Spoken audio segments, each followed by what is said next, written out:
आप सभी स्टूडेंट्स का हमारे YouTube चैनल अनंत ज्ञान बाई सज्जन में हार्दिक स्वागत है। मैं आपको आज कक्षा 9 का 9वां पाठ पढ़ाऊंगी, जिसमें कबीर का परिचय और साखियों की व्याख्या करूंगी। सबसे पहले मैं आपको कबीर के विषय में कुछ बताना चाहती हूँ। कबीर के जन्म और मृत्यु के बारे में अनेक किंवदंतियां प्रचलित हैं, अर्थात बहुत सी कथाएं। कहा जाता है कि सन 1398 में काशी में उनका जन्म हुआ और सन 1518 के आसपास मगहर नामक स्थान पर उनका देहांत हुआ। कबीर ने कहीं भी विधिवत शिक्षा नहीं पाई थी, परंतु सत्संग, पर्यटन तथा अनुभव से उन्होंने ज्ञान प्राप्त किया था। भक्तिकालीन निर्गुण संत परंपरा के प्रमुख कवि कबीर की रचनाएं मुख्यतः कबीर ग्रंथावली में संग्रहित है, किंतु कबीर पंथ में उनकी रचनाओं का संग्रह बीजक ही प्रमाणिक माना जाता है। कुछ रचनाएं गुरु ग्रंथ साहब में भी संकलित हैं। अब मैं कबीर के स्वभाव के बारे में आपको कुछ बताऊंगी। कबीर अत्यंत उदार, निर्भय तथा सद्गृहस्थ संत थे। राम और रहीम की एकता में विश्वास रखने वाले कबीर ने ईश्वर के नाम पर चलने वाले हर तरह के पाखंड, भेदभाव और कर्मकांड का खंडन किया। उन्होंने अपने काव्य में धार्मिक और सामाजिक भेदभाव से मुक्त मनुष्य की कल्पना की। ईश्वर प्रेम, ज्ञान तथा वैराग्य, गुरु भक्ति, सत्संग और साधु महिमा के साथ आत्मबोध और जगत बोध की अभिव्यक्ति उनके काव्य में हुई है। कबीर की भाषा की सहजता ही उनकी काव्यात्मकता की शक्ति है।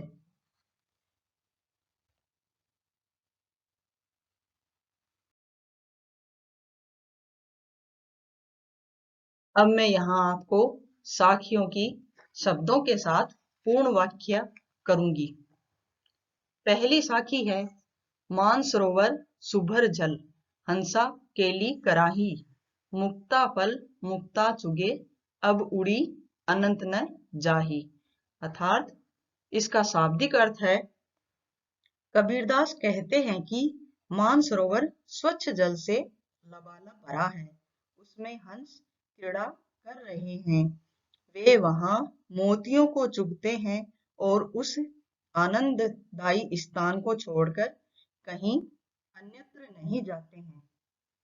इस पंक्तियों में जो भावार्थ निहित है वो कुछ इस प्रकार है कि भक्त का मन रूपी सरोवर आनंद रूपी स्वच्छ जल से भरा हुआ है, उसमें शुद्ध मुक्त जीवात्मा रूपी हंस विहार कर रहा है। वह वहां आनंद रूपी मोतियों को चुगता है और वहीं पर मुक्ति पा लेने से अब अन्यत्र कहीं नहीं जाता है। अर्थात हमारे मन में परमात्मा निवास करते हैं, उसे खोजने या पाने के लिए अन्यत्र जाने की आवश्यकता नहीं है। आप इसे लिख लीजिए।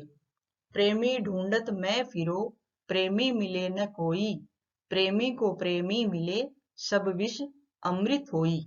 इसका शाब्दिक अर्थ है, कबीर कहते हैं कि सच्चे ईश्वर प्रेमी को ढूंढता मैं फिरा, पर मुझे ऐसा प्रेमी कोई भी नहीं मिला।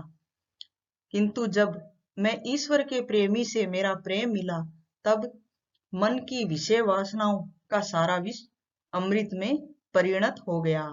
अर्थात ईश्वर प्रेम के प्रवाह में हृदय आनंद से भर गया तथा सारी बुराइयां समाप्त हो गई। तीसरी साखी है, हस्ती चढ़िए ज्ञान को सहज दुलीचा डारी, स्वान रूप संसार है भूकन दे झक मारी। अर्थात कबीर कहते हैं कि सहज समाधि का आसन बिछाकर ज्ञान के हाथी की सवारी करो, हस्ती चढ़िए ज्ञान को। इसका अर्थ है कि सहज समाधि का आसन बिछाकर ज्ञान के हाथी की सवारी करो, अर्थात ज्ञान प्राप्ति के लिए सहज समाधि लगाओ। स्वान रूप संसार है, अर्थात संसार तो कुत्ते के समान है।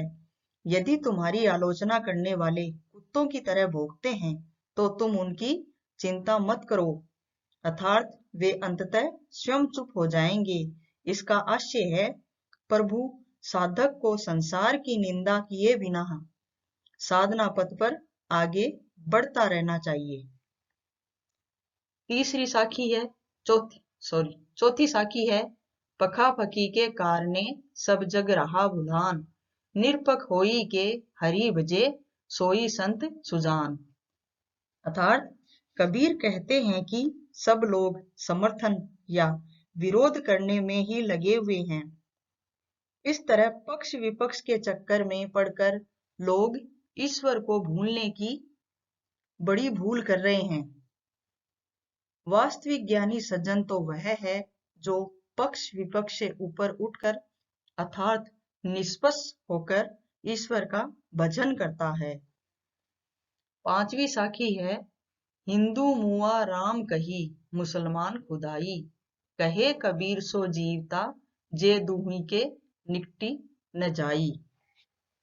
इसका अर्थ है, कबीरदास कहते हैं कि हिंदू अपने धर्म को श्रेष्ठ मानकर राम का नाम लेकर मरता है और मुसलमान खुदा का, अर्थात दोनों धर्मों के लोग अपने अपने इष्ट को मानकर उनका नाम लेकर मरते हैं, परंतु जो इन दोनों ही संप्रदायों के चक्कर में न पड़कर भगवान की आराधना करता है वही व्यक्ति जीवित है, अर्थात उसका ही जीवन सार्थक है। सच्चा ज्ञान प्राप्त कर वह अमर हो जाता है। इन पंक्तियों का सारांश यह है कि धार्मिक कट्टरता एवं संप्रदायवाद से सच्ची साधना नहीं हो पाती। छठी साखी है, काबा फिरी काशी भया, रामई भया रहीम, मोट चून मेदा भया, बैठी कबीरा जीम। अर्थात धार्मिक संकीर्णता को त्यागने का संदेश देते हुए कबीर कहते हैं कि काबा ही काशी है और राम व रहीम का नाम भी एक समान पवित्र है, अर्थात काबा काशी राम रहीम में कोई भेद नहीं है। जिसे मोटा आटा अर्थात खाने के अयोग्य समझा जाता था वही अब मैदा के समान एकदम बारीक हो गया है और उसे खाते हुए मुझे आनंदानुभूति होती है। कबीर का यहाँ कहने का अर्थ है कि मुझे काबा काशी राम रहीम में कोई भेद नहीं दिखता है और इन सब का नाम जपने से मुझे अब जो मोटा दिख रहा था वही मैदा के समान बारीक हो गया है और इनका नाम जपते हुए मुझे अत्यधिक आनंदानुभूति हो रही है, अर्थात धार्मिक एकता एवं समानता रखने से ही समाज का हित हो सकता है। सातवीं साखी है, ऊंचे कुल का जन्मिया, जे करनी ऊंच न हुई, सुबरन कलश सुरा भरा, साधु निंदा सोई। ऊंचे कुल का जन्मिया अर्थात ऊंचे कुल ऊंचे खानदान या श्रेष्ठ परिवार में जन्म लेने से ही व्यक्ति महान नहीं बनता। महान क्यों बनता है? इसके लिए कर्म भी अच्छा करना जरूरी है। जो करनी ऊंच न होई। सुबरन कलश सुरा भरा अर्थात सोने जैसी मूल्यवान धातु से बने कलश में यदि शराब भरी गई हो तो भी सज्जन उसकी निंदा करते ही हैं, अर्थात श्रेष्ठ कर्म करने से ही व्यक्ति महान बनता है, अन्यथा वह निंदनीय ही होता है।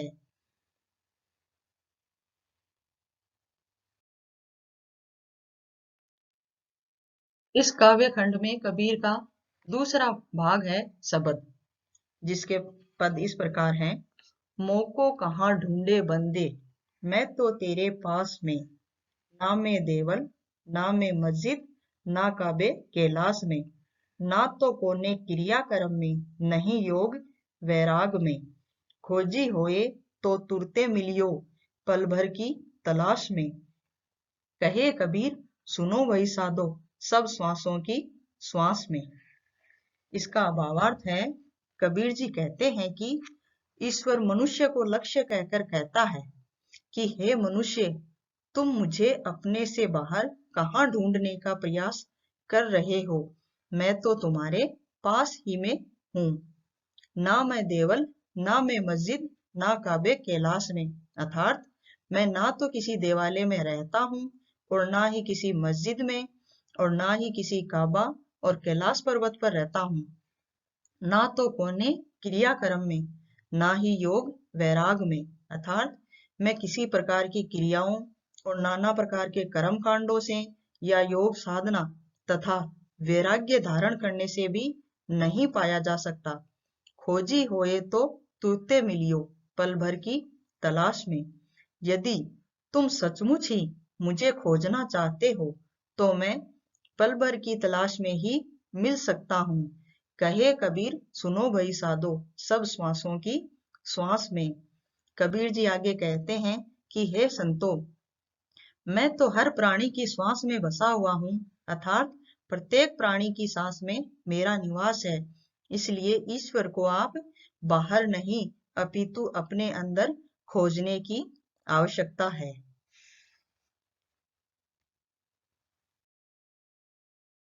दूसरा पद है, संतो भाई आई ज्ञान की आंधी रे, भ्रम की टाटी सबे उड़ानी, माया रहे न बांधी रे।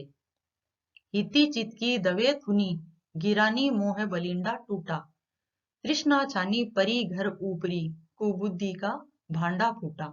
जोग जुगती करी संतो बांधी, निर्चु चुवे न पानी।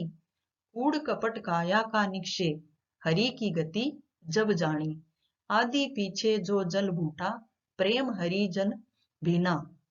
कहे कबीर भान के प्रगटे, उदित भया तम खीना। इन पंक्तियों का भावार्थ कुछ इस प्रकार है।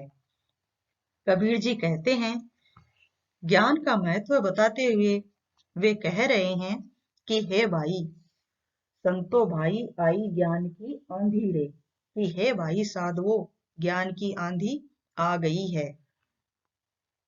भ्रम की टाटी सबे उड़ानी, माया रहे न बांधी रे। जिस प्रकार आंधी आने पर आड़ के लिए लगाई गई टट्टियां अर्थात पर्दे उड़ जाते हैं, उसी प्रकार ज्ञान उत्पन्न होने पर मेरे सारे भ्रम नष्ट हो गए हैं। हिति चिति के द्वैत हुनी गिरानी, मोह बलिंडा टूटा। अब मैं वास्तविकता अवास्तविकता का भेद समझने लगा हूँ और अब माया रूपी रस्सी भी टूट गई है। अर्थात माया के समस्त बंधन समाप्त हो गए हैं। जैसे प्रबल आंधी के वेग के कारण छप्पन में लगी थुनी गिर जाते हैं, उसी प्रकार ज्ञान की प्राप्ति में बाधक मोह और आसक्ति के खंभे ढह गए हैं।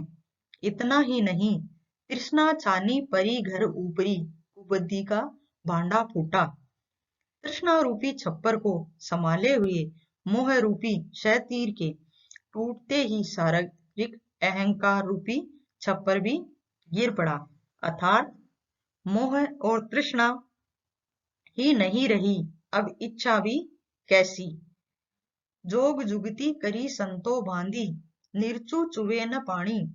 जैसे छप्पर के गिरने से उसके भीतर रखे हुए बर्तन फूट जाते हैं, उसी प्रकार शारीरिक अहंकार समाप्त होते ही मेरी दुर्बुद्धि रूपी वासनाएं समाप्त हो गई।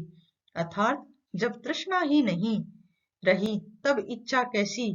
जब ज्ञान की प्राप्ति हुई तब संतों ने वास्तविकता को समझ लिया और वह समझ गए कि बाहरी छप्पर अर्थात माया मोह व्यर्थ है और उन्होंने योग की युक्तियों को और सद्वर्तियों की सहायता से अपने शरीर रूपी छप्पर का निर्माण किया। कूड़ कपट काया का निक्षेप, हरि की गति जब जानी। अर्थात इसका कूड़ा करकट अर्थात हमारे शरीर में जो भी विषय विकार रूपी कूड़ा करकट है, तुरंत बाहर निकल आया और अब शरीर रूपी छप्पर में विषय विकार रूपी जल की एक भी बूंद आने की संभावना नहीं रह गई। ज्ञान की इस आंधी के बाद प्रभु की भक्ति रूपी जल की वर्षा हुई।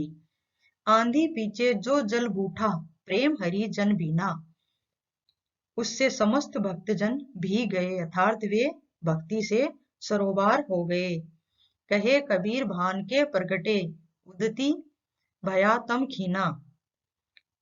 कबीर दास जी कहते हैं, जब वर्षा के पश्चात ज्ञान रूपी सूर्य का उदय हुआ, जिससे मन में जो अज्ञान रूपी अंधकार समाया हुआ था, वह भी पूरी तरह से समाप्त हो गया। इन सभी साखियों और पदों के जरिए कबीर दास जी कहते हैं कि हमारा शरीर रूपी, जिसमें माया मोह रूपी विकार हैं, वे सभी नष्ट होने पर ही हम ईश्वर की प्राप्ति कर सकते हैं।